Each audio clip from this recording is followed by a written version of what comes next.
No niin, tää oli sitten 30 euroa. Aha. Toi tiskikone on jo käynyt loppuun. Mä menen tyhjentää sen. Hei, sä olet mun isä. Ja 5 euroa takaisin, näin, ole hyvä.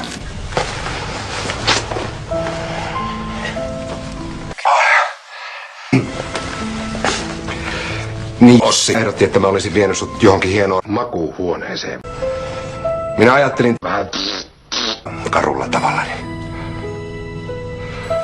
Oi.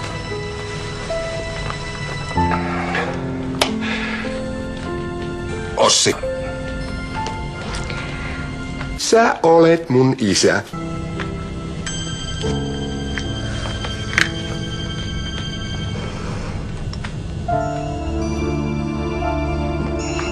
Niin ei enää mitkään hienot sormukset on. Ja nää voi kyllä vaihtaa. Mä en voi suostua. Miksi? Miksi? Mulla on tunteita toista miestä kohtaan. Mitä? Häh? Ketä? Jukka. Mä en käsitä, minkä takia sun piti mennä kehottamaan Ismoa kosimaan Jaanaa tässä tilanteessa. Koska sinä on ratkaisu kaikkea. Kato, jos Jaana suostuu, niin elämä jatkuu niin kuin ennen. Eikö sun mielestä Ismo oikeasti mitään? Miksi mä menisin sitä savuttaa, kun kaikki on ohi?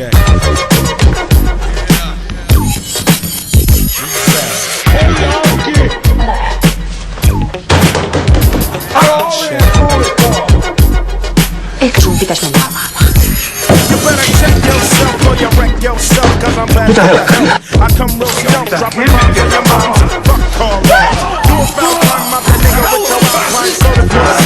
Always let tricks know and friends know we got that antidote. No, I'm not a sucker sitting in a house of pain. And no, I'm not the butler, I'll cut ya, head cut ya.